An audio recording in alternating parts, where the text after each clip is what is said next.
সালাম ডাক দিয়া বলে, মাবুদ,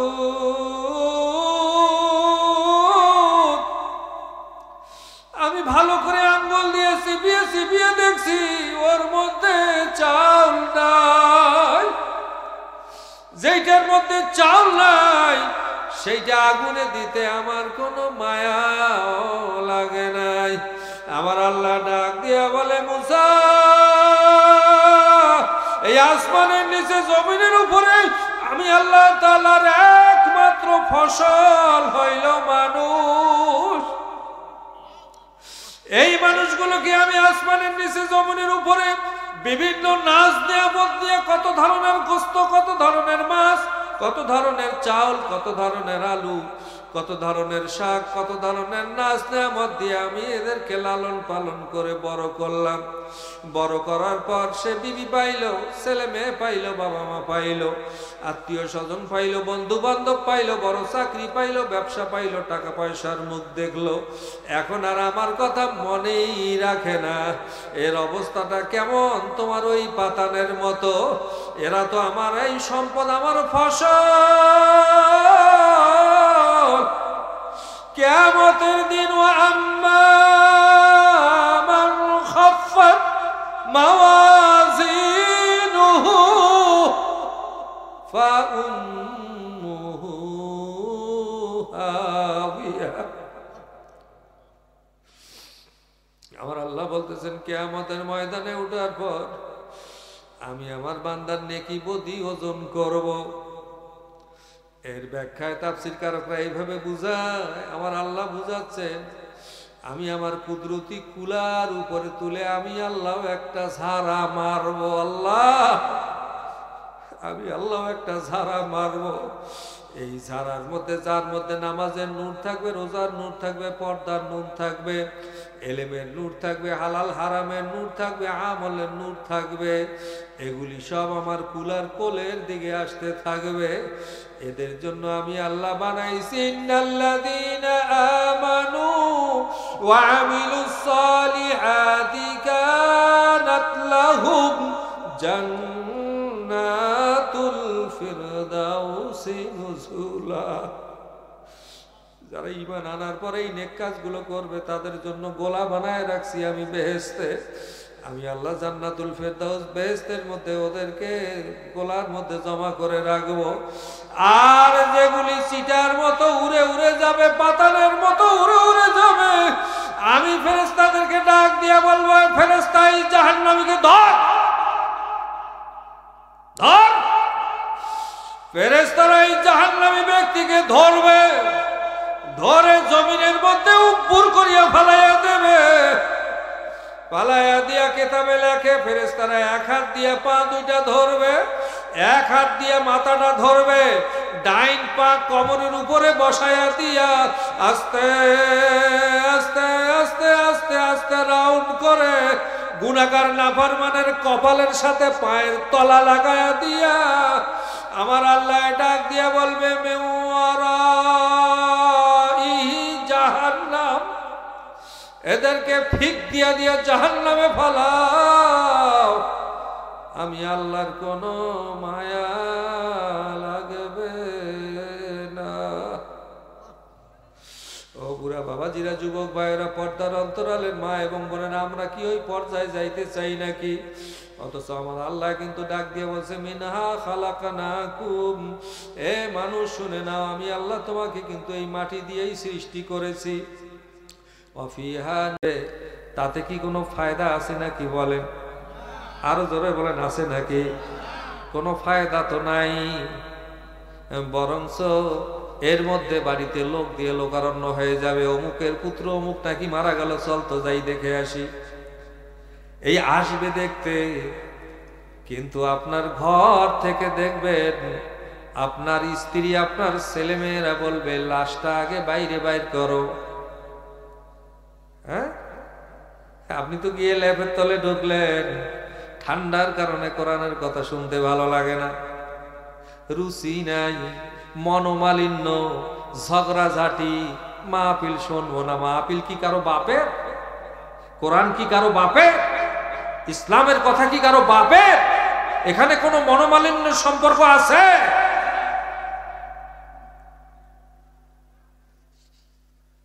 বাড়িতে গিয়ে শুয়ে থাকলেন, দেখেন আপনার ছেলে আপনার বিবি ঘর থেকে বলতেছে লাশটা আর ঘরে রাখা যাবে না, একটা ভাঙ্গা চৌকি বাহির করে ওই লাশটাকে বাহির করে ঠান্ডার ভিতরে খালি চৌকির উপরে শোয়া একটা চাদর দিয়ে ঢেকে দেবে, না সাথে লেপ খাতা কম্বল কিছু দেবে? দেবে কি? কিসের বাহাদুর ভাই, কিসের অহংকার, কিসের রাগারাগি, কিসের মারামারি, কিসের ঝগড়া ফাসাদ? সবার আশা যেমন এক পথে, যাওয়াও এক পথে। বাঁচার কোনো সুযোগ আছে? আর একটু জোরে বলেন না আছে। কিন্তু মানুষ তো মরতে চায় না, কি কথা ঠিক না? আমরা কি কেউ মরতে চাই? কেউ মরতে চায়, কিন্তু তারপরে মরা লাগবে কি না? হ্যাঁ, একটা কথা মনে পড়ছে, এক ব্যক্তি, গ্রাম্য এক ব্যক্তি নিতে পারে 2 মণি বস্তা ঘাট, তো অর্থাভাবে একটু বেশি শ্রম দেওয়ার নিয়তে 3 মণি বস্তা ঘাড়ে গেছে। এই 3 মণি বস্তা ঘাড়ে নিয়ে যাইতে যাইতে যাইতে যাইতে আর কুলাইতে পারে না, শেষ পর্যন্ত ঘাট থেকে বস্তা ফালাই দিছে।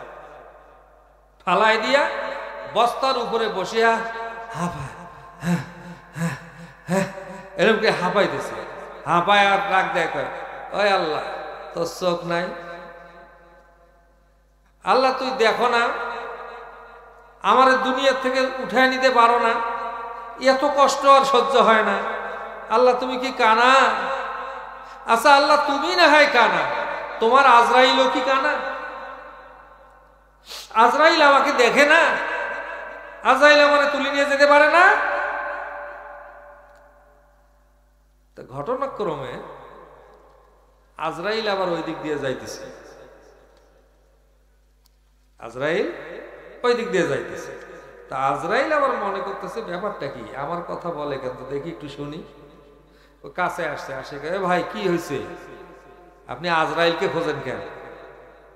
তা কয় ভাই আর কয়েক না, আল্লাহ আল্লাহ চোখ নাই, আল্লাহ কানা হয়ে গেছে। আল্লাহ কানা হয়েছে, আজরাইলও কানা হয়েছে। তা কি হয়েছে বলবেন তো? ভাই দেখেন, নিতে পারি 2 মণি বস্তা, অর্থাভাবে একটু বেশি রোজগার হবে, এই জন্য 3 মণি বস্তা ঘাড়ে নিলাম। এইরকম এত কষ্ট করে কি বাঁচা যায়? হ্যাঁ, এর চেয়ে তো মরাই ভালো, তাই না? তো ঠিকই তো বলছেন। তা ভাই আপনি তো আসলে আমাকেই খুঁজতেছিলেন, আমি আজরাইল।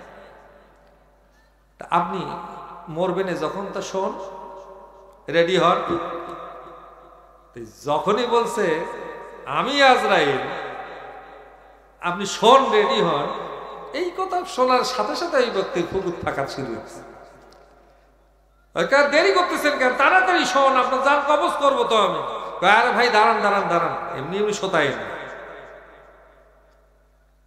আপনি আগে শুনবেন তো, আমি আজরাইলকে খুঁজতেছিলাম কেন, শুনবেন তো? হ্যাঁ বলেন, কেন খুঁজতেছিলেন? এই বস্তাটা ঘাড়ে তুলি দেওয়া আছে।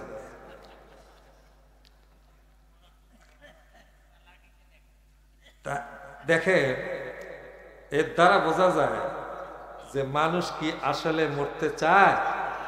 হ্যাঁ, যদিও মাঝে মাঝে কয় আল্লাহ মরণ দেয় না কেন, এইটা ওর হরফে হালকি সজবুয়া দে নূরে আইন, হামজা হাও হাও খাও আইনো গায়, মানে এই হলক পর্যন্ত, এর নিচের কথা এটা নয়। কি কথা ঠিক না? কিন্তু তারপরও মরা লাগবে কিনা, আর একটু জোরে বলেন। যারা যারা আসলে মরবেন এই মানুষগুলো একটু জোরে বলেন, আসলে কি মরা লাগবে? ভাইরা আমার শোনেন, আজকে দুনিয়ার একটা ফাঁসির আসামি, দুনিয়াতে অপরাধ করার কারণে দুনিয়ার আদালত এই ফাঁসির আসামির যখন ফাঁসির দণ্ড, মৃত্যু দণ্ড কার্যকর করার রায় ঘোষণা করে, ঘোষণার পরে যখন নাকি এই ফাঁসির আসামিকে জানানো হয় যে আজকে রাত 12টায় 1 মিনিটে তোমার ফাঁসি দেওয়া হবে, তুমি তোমার জীবনের শেষ চাওয়া যদি কিছু থাকে বলতে পারো।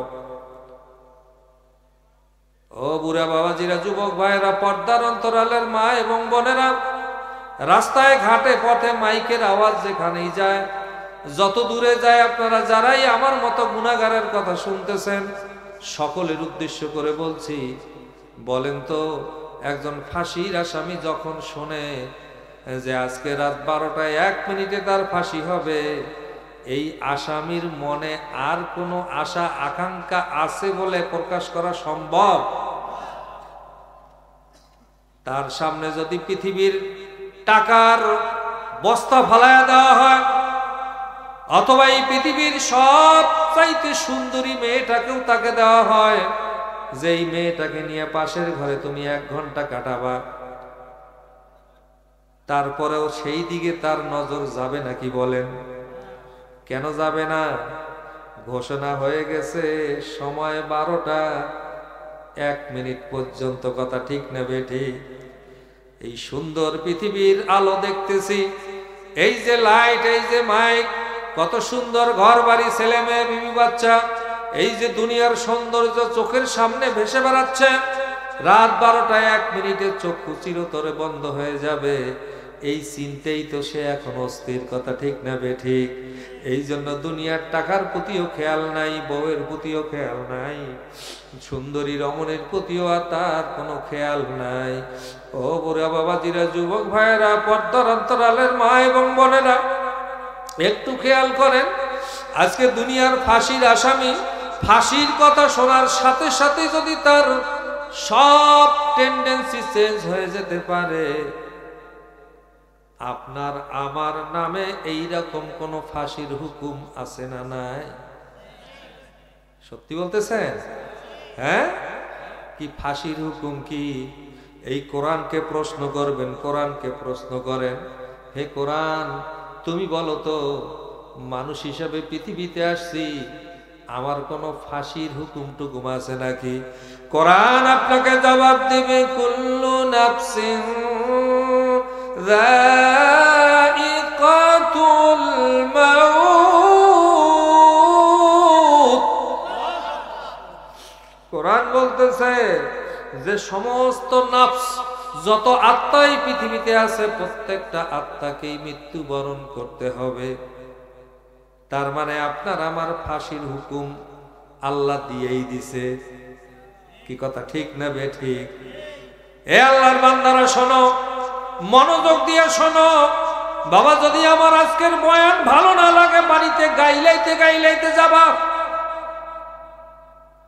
আর আমার কথাগুলো যদি বাস্তবতার সাথে মিলে যায়, হাত পা ধরে অনুরোধ করে বলি, বাবা,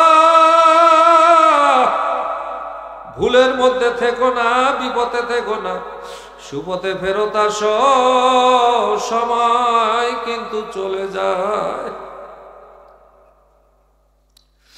আমার ভাইরা, তাহলে আমরা বুঝতে পারলাম আমাদের ফাঁসির হুকুম হয়েই গেছে, কিন্তু দুনিয়ার ফাঁসির হুকুম হওয়ার পরে একটা টাইম দেওয়া হইল, 12টায় 1 মিনিটে। এখন বাজে 11টা, 12টায় 1 মিনিট হইল, হাতে কতক্ষণ সময় আছে বলেন তো?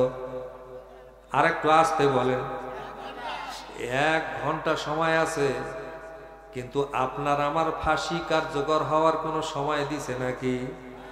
হ্যাঁ, আবার আল্লাহ বলেন, ইজা আজালুহা লা ইস্তাখিরুনা সাআতাও ওয়া লা ইস্তাকদিমুন।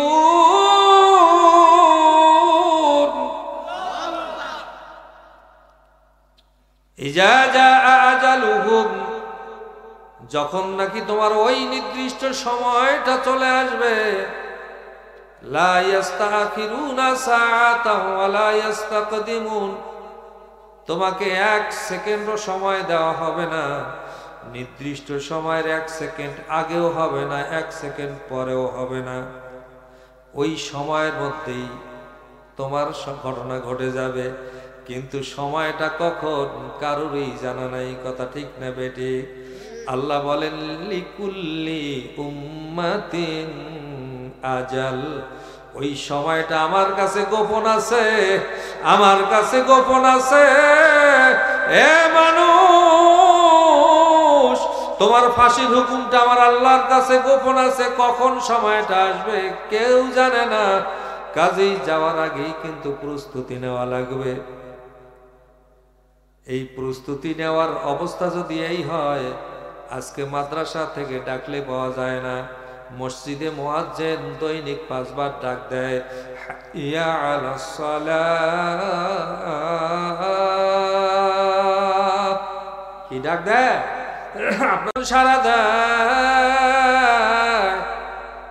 আজকে যারা মসজিদে মুয়াজ্জিনের ডাকে সারা দিয়ে আমার আল্লাহরকে সিজদার জন্য আগাবে না, মাদ্রাসার দিকে সারা দিয়ে, মাদ্রাসার ডাকে সারা দিয়ে ছেলে মেয়েদেরকে কোরআন শিক্ষা, দিন শিক্ষা দেওয়ার প্রতি এগিয়ে আসবে না, চিন্তা করবে কিভাবে ছেলেটাকে ডাক্তার বানা যায়, কিভাবে ছেলেটাকে ইঞ্জিনিয়ার বানানো যায়, কিভাবে ছেলেটাকে বড় অফিসার বানানো যায়।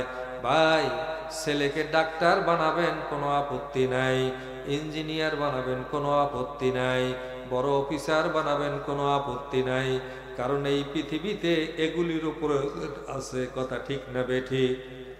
ডাক্তারও লাগবে, ইঞ্জিনিয়ারও লাগবে, বড় বড় অফিসারও লাগবে, কিন্তু আল্লাহর কোরআন বাদ দিয়া নয়। কি কথা ঠিক না বেঠিক? আমার আল্লাহর কোরআন বাদ দিয়া নয়। আমি গুয়াম কে আজ দুনিয়া জুদাবাস, বাহার কারে কে বাসিবা খোদাবাস। আমার আল্লাহ ডাক দিয়ে বলে, বান্দারে তুমি তোমার ছেলেকে জজ বানাবা, ব্যারিস্টার বানাবা, বড় অফিসার বানাবা, বানাও, কোনো অসুবিধা নাই, কিন্তু আমি আল্লাহরে সঙ্গে নিয়ে বানাইও। তার মানে কোরআনের শিক্ষা আগে দাও, তারপর ডাক্তার বানাও। কোরআনের শিক্ষা আগে দাও, তারপর ইঞ্জিনিয়ার বানাও। কোরআনের শিক্ষা আগে দাও, তারপর জজ বানাও। কোরআনের শিক্ষা আগে দাও, তারপর ব্যারিস্টার বানাও। কোরআনের শিক্ষা আগে দাও, তারপর বড় বড় অফিসার বানাও। নচেত কোরআনের শিক্ষা যদি না থাকে, তোমার মতো বুড়া বাপ মা বৃদ্ধ বয়সে বৃদ্ধাশ্রমে যেতে হবে। আর যদি কোরআনের শিক্ষা থাকে, ছেলে যদি জজ নাও হইতে পারে, বড় অফিসার হইতে নাও পারে, তারপরে ওই ছেলেটা যদি রিক্সা চালায়াও খায়, কোনদিন বৃদ্ধ বাবা মাকে বৃদ্ধাশ্রমে রাখতে পারবে না। কি খারাপ লাগতেছে আপনাদের? কথাগুলো খারাপ লাগতেছে? ইলমের মর্যাদা কি? আল্লাহ, ইলমের মর্যাদা কত?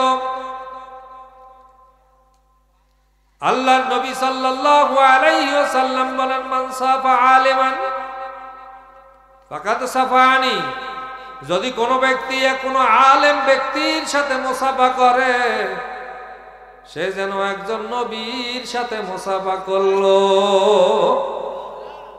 কারণ উলামা উম্মতি কাম্বিয়ায়ে বনি ইসরাইল। আল্লাহর নবী বলেছেন, আমার উম্মতের মধ্যে যারা আলেম, এই আলেমদের মর্যাদা হলো বনি ইসরাইল বংশের নবীদের সমান। সুবহানাল্লাহ। সিরিয়ার রাজধানী দামেস্কের সেন্ট্রাল মসজিদের ছাদের উপরে ঈসা আলাইহিস সালাতু ওয়াস সালাম দুইজন ফেরেশতার কাঁধের উপরে ভর করে নামবেন। নামার পরে সেখান থেকে সিঁড়ি লাগিয়ে ঈসা আলাইহিস সালামকে যখন নিচে নামানো হবে, ওয়াক্তটা হবে ফজরের নামাজের ওয়াক্ত। ফজরের নামাজের ওয়াক্ত। সবাই বলবে আল্লাহর নবী ঈসাকে, হুজুর আপনি আল্লাহর নবী ছিলেন, আল্লাহর হুকুমে আপনি আসমানে উঠে গিয়েছিলেন, সেখান থেকে আমাদের আখিরি জামানার নবীর উম্মত হয়ে আসছেন, হুজুর আজকে ফজরের নামাজের ইমামতি আপনি করবেন। ঈসা আলাইহিস সালাম ডাক দিয়া বলবে, ও ইমাম সাহেব, না না না, আমি নবী ঈসা হইতে পারি, কিন্তু আখিরি জামানার উম্মতের আলেম ব্যক্তির ইমামতি করার মতো সাহস আমার না। আল্লাহু আকবার, আরো জোরে বলেন আল্লাহু আকবার। আখিরি জামানার নবীর আলেম উম্মতের মর্যাদা কি? সারা রাত ওয়াজ করলেও শেষ হবে না। ছেলে মেয়েকে মাদ্রাসায় দেবেন না, কোরআন শিক্ষা দেবেন না, দিন শিক্ষা দেবেন না। হাদিস শরীফের মধ্যে আসছে, একজন বাবা মা মৃত্যুর পর তারা আলেম সন্তান যদি বাবা মায়ের জানাজার নামাজ পড়াতে পারে, যত বড়ই গুনাহগার হোক না কেন বাবা মা, আলেম ছেলে জানাজার নামাজের ইমামতি করার কারণে আল্লাহ রাব্বুল আলামিন বাবা মায়ের কবরের আযাব কিয়ামত পর্যন্ত বন্ধ রাখবে। কোথায় আছি, কোন চিন্তায় আছি? চিন্তা ভাবনা পরিষ্কার করা দরকার। আমার বুড়া বাবাজিরা, যুবক ভাইয়েরা, পর্দার অন্তরালের মা এবং বোনেরা, হযরতে মূসা নবী আলাইহিস সালাতু ওয়াস সালামের নাম আপনারা শুনছেন, শোনেন নাই? মূসা আলাইহিস সালামের নাম শুনছেন আপনারা। যেহেতু গ্রামের মানুষ, গ্রাম্য একটা উদাহরণ দিয়ে সুন্দর করে একটা কথা শোনায়া দোয়া করে দেবো ইনশাআল্লাহ। মূসা আলাইহিস সালাতু ওয়াস সালাম আল্লাহ রাব্বুল আলামিনের একজন জলিলে কদর নবী ছিলেন। আল্লাহর সাথে তিনি প্রায় সময় কথা বলেন, আড়ালে কথা বলেন। আড়ালে, আপনি যদি আড়ালে অর্থাৎ মোবাইলে কারো সাথে হঠাৎ করে কথা বলা শুরু করে দেন, তার সাথে একটা মহব্বত হবে কিনা বলেন? কি একটু জোরে কর না, কি মহব্বত হবে না? আজকে এই সমাজের যুবকেরা অপরিচিত মেয়ে, যুবতীরা অপরিচিত যুবকের সাথে মোবাইলে কথা বলে। কথা বলতে বলতে মহব্বত পয়দা হয়, ভালোবাসা পয়দা হয়, প্রেম হয়। এই প্রেমের মাধ্যমে এক জেলার মেয়ে আর এক জায়গায় চলে যায়, এক দেশের ছেলে আর এক দেশে চলে আসে। কথা ঠিক না বেঠিক? এটা হলো মহব্বতের ফল। মূসা আলাইহিস সালামও পর্দার অন্তরাল থেকে কথা বলতে বলতে বলতে বলতে আল্লাহর সাথে এমন ভালোবাসা পয়দা হয়ে গেছে। মূসা আলাইহিস সালাতু ওয়াস সালাম একদিন বলেই ফেললেন, রব্বি আরিনি উনজুর ইলাই। আল্লাহ, তোমার সাথে কথা বলতে বলতে এত মহব্বত জমে গেছে, আমার কলিজাটা যেন ছিদ্র ছিদ্র হয়ে গেছে, আমি আর সহ্য করতে পারতেছি না। আল্লাহ, আপনি আমাকে একটু দেখা দেন, আমি আপনাকে একটু দেখতে চাই। আমার আল্লাহ বলেন, লান তারানি, এই মূসা তুমি আমাকে দেখতে পারবা না। কিন্তু মূসা নবী ছাড়ার মানুষ না, তিনি আল্লাহর সাথে ডাইরেক্ট কথা বলতেন। মূসা আলাইহিস সালামের জেদে আল্লাহ তাআলা এক পর্যায়ে বলে ফেললেন, মূসা ইলাল জাবাল, ওই পাহাড়ের দিকে তাকাও। যখন নবী মূসা আলাইহিস সালাম পাহাড়ের দিকে তাকাইছে, তাকার সঙ্গে সঙ্গে আমার আল্লাহর কুদরতি নূর থেকে সামান্য একটু নূরের ছিটা, এইটা দেখার সাথে সাথে মূসা জমিনে বেহুশ হয়ে পড়ে গেছে। কিন্তু ওই নূরের তাজাল্লিতে তুর পাহাড় জ্বলে ছাই হয়ে গেছে। যেই পাহাড়ের ছাই কিয়ামত পর্যন্ত দুনিয়ার মানুষ সুরমা হিসাবে ব্যবহার করবে। ভাইরা আমার, সেই মূসা আলাইহিস সালাম কথা বলতে বলতে বলতে বলতে একদিন আল্লাহরে বলেই ফেললেন, আয় আল্লাহ তাআলা, আমরা বাড়ির মধ্যে একটা মুরগি পালি, অথবা একটা ছাগল পালি, অথবা একটা গরু পালি। এই মুরগি, ছাগল বা গরু যেটাই বাড়িতে পালি না কেন, পালতে পালতে একটা মায়া হয়ে যায়, একটা মহাব্বত হয়ে যায়। এইটা মরা তো দূরের কথা, এইটাকে বিক্রি করতে গেলেই আমাদের মায়া লাগে, চোখে পানি আসে। কথা ঠিক না বেঠিক? একটু জোরে বলেন, ঠিক না বেঠিক? গ্রামের মানুষ আপনারা ভালো বলতে পারবেন। আপনারা মুরগি পোষেন, গরু পোষেন, ছাগল পোষেন, এগুলি যখন বিক্রি করতে যান একটু মায়া লাগে কি লাগে না? মূসা আলাইহিস সালাম ডাক দিয়া বলেন, আল্লাহ, এই মুরগির জন্য যে মায়া পয়দা হয়, ছাগলের জন্য, গরুর জন্য যে মায়া পয়দা হয়, এই জন্য চোখে পানি আসে। আর আপনি আপনার এই বান্দাগুলোকে, এই মানুষগুলোকে আপনি কত বছর, 30 বছর, 40 বছর, 50 বছর, 60 বছর, 70 বছর, 100 বছর পর্যন্ত লালন পালন করার পরে এগুলিকে আপনি আবার কিয়ামতের দিন জাহান্নামে দেবেন।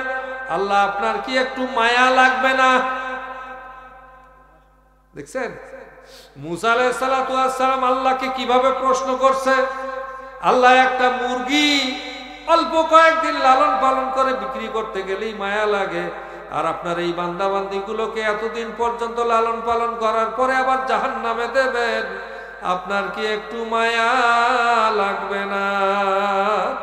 আমার আল্লাহ রাব্বুল আলামিন সঙ্গে সঙ্গে মুসা আলাইহিস সালামকে একটু ধান দিলেন।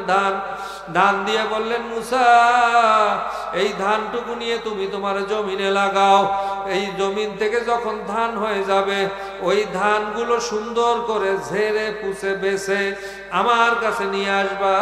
মুসা মনে রাখিও একটা ধানও যেন বাকি না থাকে। মুসা আলাইহিস সালাতু ওয়াস সালাম আল্লাহর হুকুমে ওই ধানগুলো নিয়ে জমিনের মধ্যে ছিটায়া দিলেন। ধান হয়ে গেল, পেকে গেল। ধান দেখার মতো ধান, অনেকেই দেখার জন্য আসে। মুসা আলাইহিস সালামের মনের মধ্যে বড় তৃপ্তি লাগলো যে এই ধান আবাদ করতে গিয়ে আমাকে কত শ্রম দিতে হয়েছে, তেল দিতে হয়েছে, সার দিতে হয়েছে, কত আগাছা পরিষ্কার করতে হয়েছে, গরু ছাগলের হাত থেকে বাঁচাইতে হয়েছে, বারবার পাহারা দেওয়া লাগছে, এরপরে ধান হয়েছে। মুসা আলাইহিস সালাম বড় আনন্দ পাইছেন, ধান দেখি মন শান্তি। ধান যখন পেকে গেল মুসা আলাইহিস সালাতু ওয়াস সালাম ধানগুলো নিজে হাতে কাটলেন। কাটার পর নিজে হাতে তিনি আটি বাঁধলেন। বাঁধার পর নিজে আবার বোঝা তৈরি করলেন। বোঝা তৈরি করে নিজের মাথায় করে তিনি বাড়িতে নিয়ে গেলেন। বাড়িতে নিয়ে গিয়ে তিনি নিজে এটারে মারাই করলেন। মারাই করার পর তার স্ত্রীকে ডাক দিয়ে বলে, বিবি এই ধানগুলো সুন্দর করে ঝেড়ে একটা বস্তার মধ্যে ঢুকায়া দাও, আল্লাহর দরবারে যাওয়া লাগবে। মুসা আলাইহিস সালাতু ওয়াস সালাম গোসল করতে গেছেন, এদিকে বিবি ধানগুলো সব কুলা দিয়ে ঝাড়িয়া একটা বস্তার মধ্যে ঢুকায়া দিছে। মুসা আলাইহিস সালাম রেডি হয়ে যখন আসছে, এসে বিবিকে ডাক দিয়ে বলতেছে, বিবি ধান সব দিছো নাকি? কয় হ্যাঁ সব ধান দিছি, ওই যে বস্তার মধ্যে। মুসা আলাইহিস সালাম বলে, কোনো ধান বাকি নাই তো? কয় না, কোনো ধান বাকি নাই। তবে আল্লাহর নবী শোনেন, এই ধানগুলো ঝাড়ার পরে এই যে এগুলো পাতান বাইরেছে বা সিটা বাইরেছে, এগুলি আমি কি করব? মুসা আলাইহিস সালাতু ওয়াস সালাম একটা সিটা হাতে নিয়ে এইভাবে আঙ্গুল দিয়ে চেপে দেখলেন তার মধ্যে কোনো চাউল নাই। মুসা আলাইহিস সালাম তখন বিবিকে বললেন, বিবি এই চিটাগুলো চুলায় দিয়ে আগুন জ্বলায় তুমি রুটি রান্না করো, তুমি ভাত রান্না করো, আমি আল্লাহর সাথে কথা বলে আসি। এই বলে মুসা আলাইহিস সালাম ধানের বস্তা মাথায় নিয়ে যখন পাহাড়ে উঠার জন্য যখন শুরু করলেন উঠতে, আমার আল্লাহ রাব্বুল আলামিন ডাক দিয়ে বললেন, মুসা ধান কি সব নিয়ে আসছো? কয় হ্যাঁ আল্লাহ সব ধান নিয়ে আসছি। আল্লাহ ডাক দিয়ে বলে, মুসা কোনো ধান বাকি নাই তো? কয় না আল্লাহ কোনো ধান বাকি নাই। আল্লাহ ডাক দিয়ে বলে, মুসা তুমি ভালো করে বলো কোনো ধান বাকি নাই তো? কয় না আল্লাহ আমি একবারে বেছে বেছে ধানগুলো সব নিয়ে আসছি। আল্লাহ ডাক দিয়ে বলে, মুসা তোমার বিবি এখন কি করে? মুসা আলাইহিস সালাম ডাক দিয়ে বলে, আল্লাহ আমার বিবি এখন রুটি রান্না করে বা ভাত রান্না করে। আল্লাহ ডাক দিয়া বলে, মুসা তোমার বিবি কি দিয়া রুটি রান্না করে? মুসা আলাইহিস সালাম ডাক দিয়ে বলে, আল্লাহ এই ধানগুলো ঝাড়ার পর কিছু চিরা বাইরেছে, কিছু পাতান বাইরেছে, ওগুলি দিয়ে আমার বিবি রুটি রান্না করতেছে। আমার আল্লাহ ডাক দিয়া বলে, মুসা ওই চিটাগুলোকে তোমার জমিনে হয় নাই? কয় হ্যাঁ আল্লাহ হয়েছে। কয় এগুলি কি তুমি নিজে কাটো নাই? কয় হ্যাঁ আল্লাহ কাটছি। তুমি কি নিজে বোঝা বেঁধে বাড়িতে নাও নাই? কয় হ্যাঁ আল্লাহ নিছি। কয় নিজে বাড়িতে নিয়ে গিয়ে নিজে মারাই করো নাই? কয় হ্যাঁ নিজে মারাই করছি। আল্লাহ তখন ডাক দিয়া বলে, মুসা যেই পাতান তোমার জমিনে হলো, তুমি তেল সাবান তেল পানি দিলা, সার দিলা, ছোটা দিলা, তারপরে তোমার জমিনে হওয়ার পরে তুমি নিজে কাটিয়া নিজে বাড়িতে নিয়ে গিয়া মারাই করার পরেও তোমার বিবিকে তুমি ওইটা চুলায় আগুনে জ্বালাইতে বললা, মুসা তোমার কি একটু মায়া লাগলো না? মুসা আলাইহিস সালাম ডাক দিয়া বলে, মাবুদ, আমি ভালো করে আঙ্গুল দিয়ে চিবিয়ে চিবিয়ে দেখছি ওর মধ্যে চাউল নাই। যেইটার মধ্যে চাউল নাই সেইটা আগুনে দিতে আমার কোনো মায়া লাগে নাই। আমার আল্লাহ ডাক দিয়া বলে, মুসা, এই আসমানের নিচে জমিনের উপরে আমি আল্লাহ তাআলার একমাত্র ফসল হইল মানুষ।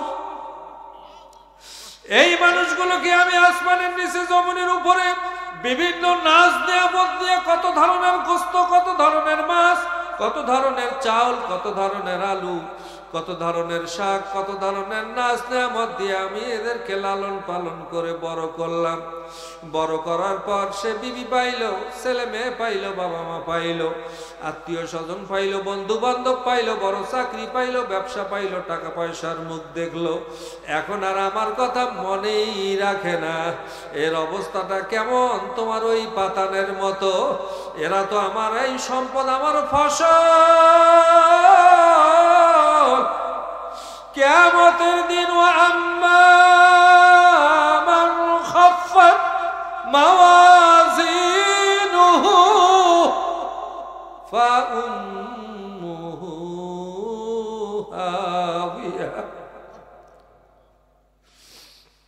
আমার আল্লাহ বলতেছেন, কিয়ামতের ময়দানে ওঠার পর আমি আমার বান্দার নেকি বদি ওজন করব।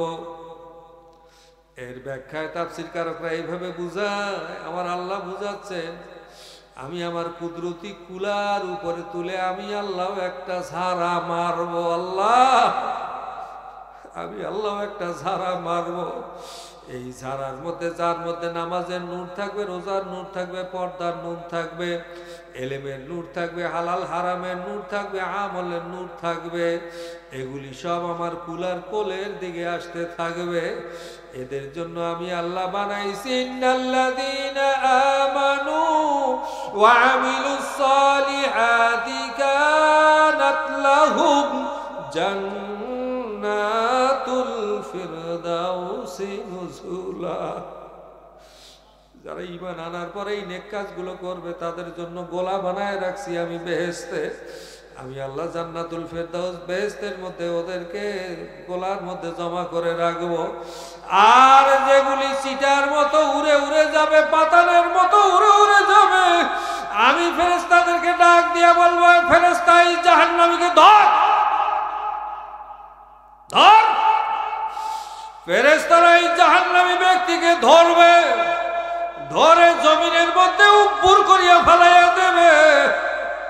পালাইয়া দিয়া কেতাবে লেখে, ফেরেশতারা এক হাত দিয়ে পা দুইটা ধরবে, এক হাত দিয়ে মাথাটা ধরবে, ডাইন পা কোমরের উপরে বসাইয়া দিয়া আস্তে আস্তে আস্তে আস্তে আস্তে রাউন্ড করে গুনাহগার নাফরমানের কপালের সাথে পায়ের তলা লাগাইয়া দিয়া আমার আল্লাহ ডাক দিয়া বলবে, মেওয়ারাইহি জাহান্নাম, এদেরকে ফিক দিয়া দিয়া জাহান্নামে ফালাও। আমি আল্লাহর কোনো মায়া লাগবে না। ও বুড়া বাবাজিরা, যুবক ভাইয়েরা, পর্দার অন্তরালের মা এবং বোনেরা, আমরা কি ওই পর্যায়ে যাইতে চাই নাকি?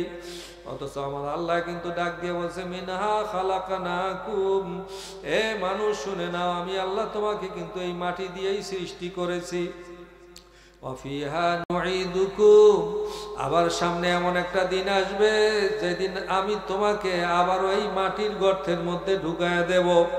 ঢুকায়া দেওয়ার পর সেখানে তোমার আমার দেহটা পচিয়া গলিয়া মাটির সাথে মিশে যাবে, একাকার হয়ে যাবে, কোনো চিহ্ন থাকবে না।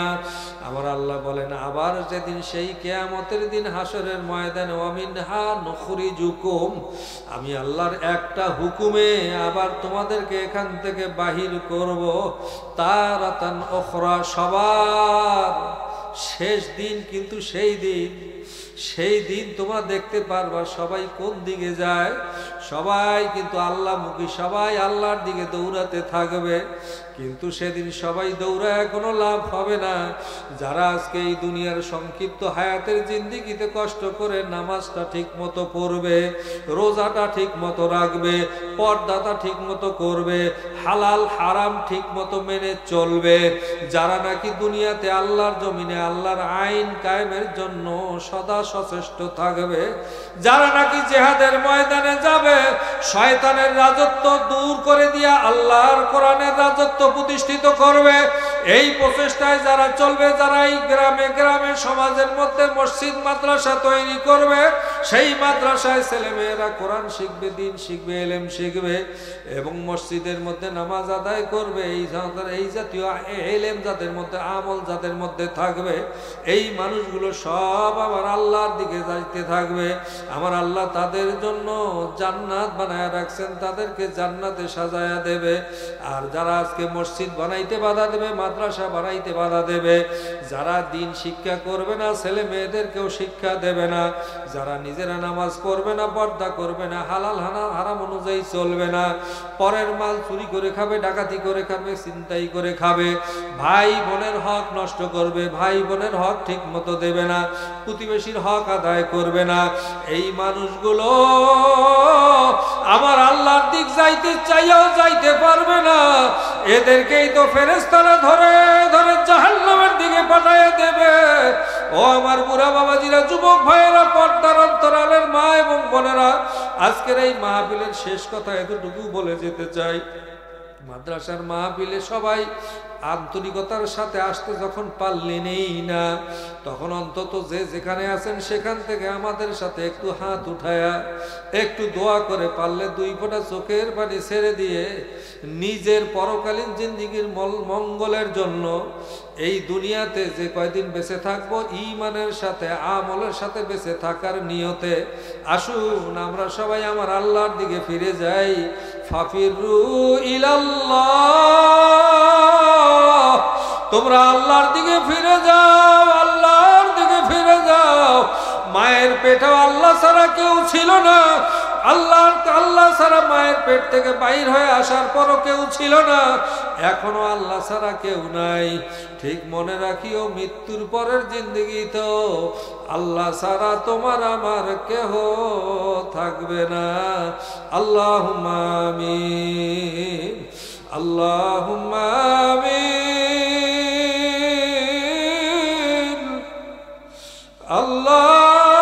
আল্লাহুম্মা আমিন। ও ঘরের দুয়ারের মেয়ে লোকেরা, যে যেখানে আছো সেখান থেকে আসো, একসাথে হাত তুলে আমল আল্লাহর দরবারে নিজের গুনার কথা মনে করে 2 ফোঁটা চোখের পানি ছাড়িয়া দিয়া কান্দো আর মাপ চাও। কান্দো কান্দো কান্দো, যদি কান্না না আসে মনের বুঝো, আরে মন, একদিন এই দুনিয়াতে সবাইকে হাসায় আসছিলাম রে মন, তোমার আমার আশার আনন্দে আনন্দিত হয়ে কতজনে খুশি হয়ে এসে কোলে তুলে নিছিল, কতজনে মুখের মধ্যে মধু ঢুকাইয়া দিছিল। আরে মন, মনে রাখিও, সামনে আবার এমন একটা দিন আসবে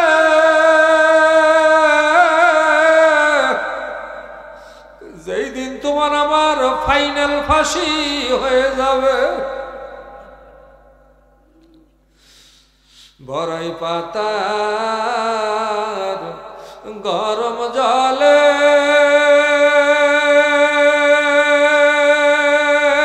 শোয়াইয়া মশারির তলে গোসল করাইবে তোমায় ধরিয়া,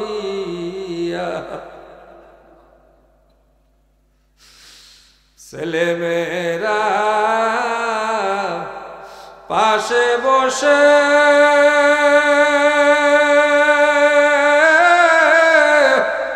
কান্দিবে পাগলের বেশে।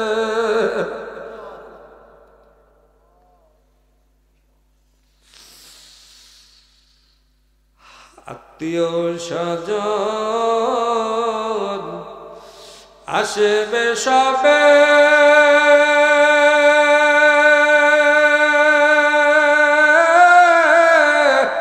দেখিতে তোমারি লাশ,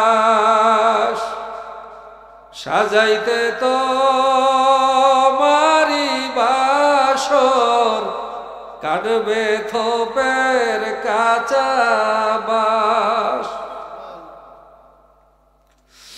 ছেলে কাঁদবে বাবা বলে,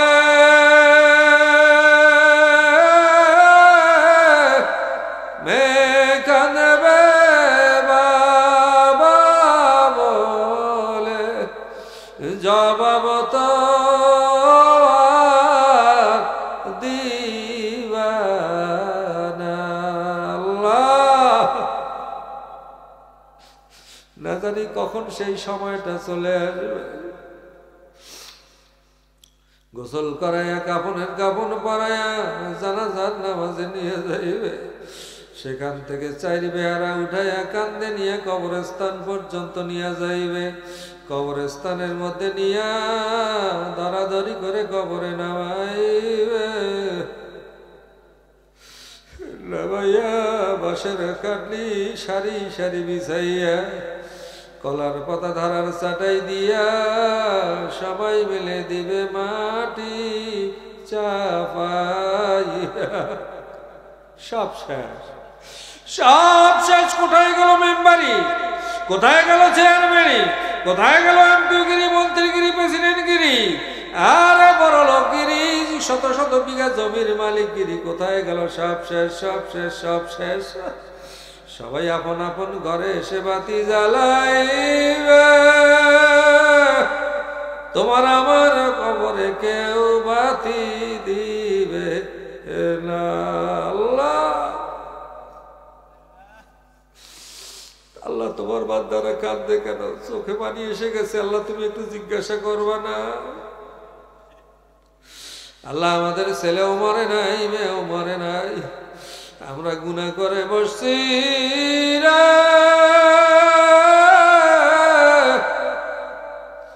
আল্লাহ দয়া করে মায়া করে মাফ করে দাও।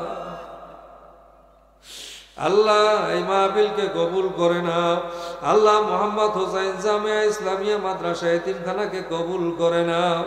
এ আল্লাহ যারা এই মাদ্রাসা তৈরি লগ্নে যারা কষ্ট করতেছে, খাটনি দিচ্ছে, জমি দিল, জায়গা দিল, টাকা পয়সা দিল, আল্লাহ এই বিল্ডিং করার জন্য খরচ যেভাবে জোগাড় করলো, আল্লাহ যে যেভাবে সাহায্য করেছে সবাইকে কবুল করে না।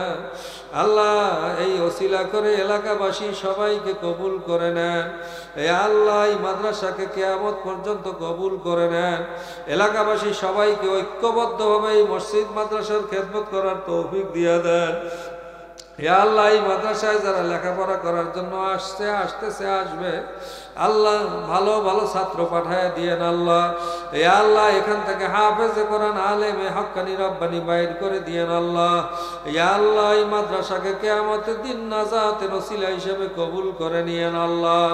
এ আল্লাহ আজকের এই মাহফিলের জন্য যারা চেষ্টা করলো, খাটনি দিল, সাহায্য করলো, সবাইকে কবুল আর মঞ্জুর করেন আল্লাহ। এ আল্লাহ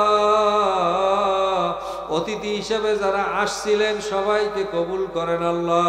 এ আল্লাহ বক্তা হিসেবে যারা আসছিলেন সবাইকে কবুল করেন আল্লাহ। আজকের সভাপতিত্ব যিনি করতেছেন তাকেও কবুল করে নেন আল্লাহ।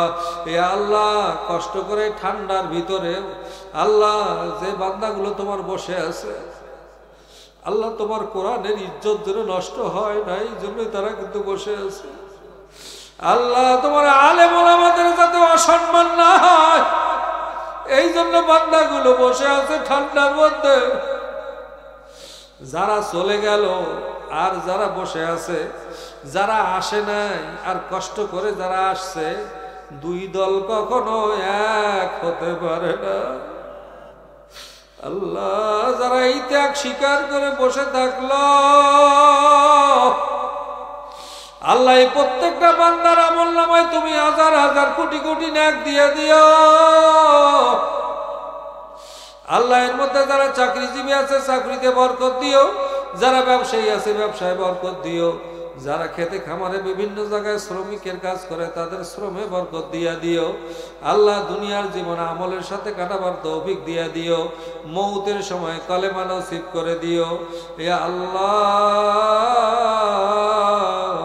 যা সওয়াব হয়েছে সওয়াবের হাদিয়া সোনার মদিনায় নবীজির রওজা মুবারকে পৌঁছায়া দাও।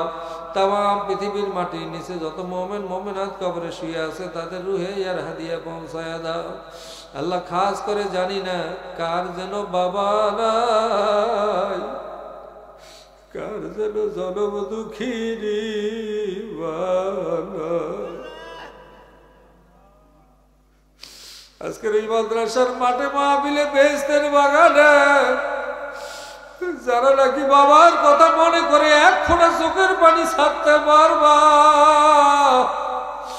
মায়ের কথা মনে করে এক ফোঁটা চোখের পানি ছাড়তে পারবা। আমার নবীজি বলেছেন, সন্তান বাবা মায়ের কথা মনে করে যদি চোখের পানি ছেড়ে দেয়, বান্দার চোখের পানি নাকের ডগায় আসার আগে আমি আল্লাহ তার বাবা মায়ের মাফ করে দেই। আল্লাহ বাবা মা জমি জমা টাকা পয়সা ধন সম্পদ সব রেখে গেছেন, কিছুই নিয়ে যায় না, খালি হাতে বিনা সাথীতে বিনা বাতিতে ওই কবরে শুয়ে আছে। আল্লাহ, আমরা তো কিছুই করতে পারলাম না, অন্তত একটু চোখের পানি নিয়ে দোয়া করি তুমি আমাদের বাবা মায়ের মাফ করে দাও। আল্লাহ, যাদের বাবা মা বেঁচে আছে নেক হায়াত দারাজ করে দাও। আল্লাহ, আমাদের দাদা দাদি নানা নানি শ্বশুর শাশুড়ি স্ত্রী পুত্র কন্যা পরিজন ওস্তাদ শাগরিদ পীর মাশায়েখ যার যে কবরে শুয়ে আছে সবার কবরে আর হাদিয়া পৌঁছায়া দাও। হে আল্লাহ, খাস করে আমরা যারা আমিন আমিন করতেছি আমাদের নেক হায়াত দারাজ করে দাও। হে আল্লাহ, এই মাদ্রাসা কমিটিকে কবুল করে নাও, জমিদাতাকে কবুল করে নাও, যারা দান করে দান বীরদেরকে কবুল করে নাও, মাদ্রাসার মুহতামিম সাহেবকে কবুল করে নাও, ছাত্রদেরকে কবুল করে নাও, অভিভাবকদেরকে কবুল করে নাও, সবার উপর তোমার খাস রহমত নাজেল করে দাও। আগামী বছর আসার আগেই মাদ্রাসাকে ছাত্র দিয়ে ভরপুর করিয়ে দাও। আল্লাহ, এই জমিনে এই মাঠে যদি তুমি পরবর্তীতে কখনো আমার মতো গুনাহগারকে নিয়েই আসো, তখন যেন আমি এই মাঠ ভর্তি দেখতে পাই।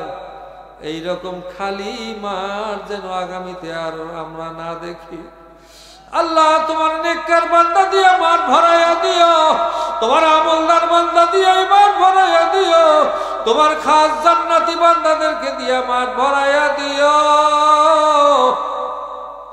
আল্লাহ, বাংলাদেশ সহ গোটা বিশ্বে কোরআনের রাজ কায়েম করে দাও। আল্লাহ, সারা বাংলার আলেম ওলামাদেরকে এক স্টেজে আসার তৌফিক দিয়ে দাও। গোটা বিশ্বে মুসলমানদের উপর যে নির্যাতন চলছে, আল্লাহ, এই নির্যাতিত মুসলমানদের উপর তোমার খাস রহমত নাযিল করো। এই কাফের মুশরিক বেদিন বেঈমান এদেরকে হেদায়েত দান করো। এদের নসিবে যদি হেদায়েত না থাকে তুমি এদের ধ্বংস করে দাও। আল্লাহ, আল্লাহ, তুমি ওদের ধ্বংস করে দাও। ইসলামের বিজয় দিয়ে দাও আল্লাহ, ইসলাম ও মুসলমানের বিজয় দিয়ে দাও আল্লাহ, ইসলাম ও মুসলমানদের বিজয় দিয়ে দাও আল্লাহ। এ আল্লাহ, পরিশেষ দোয়া করি যতদিন বাঁচায়া রাখবা ঈমানের সাথে ইসলামের উপরে কায়েম রাখিও। যেদিন দুনিয়া থেকে উঠায়া নিবা সেদিন আমাদের সকলের জবান থেকে জারি করে দিও কালিমা লা ইলাহা ইল্লাল্লাহু মুহাম্মাদুর রাসূল।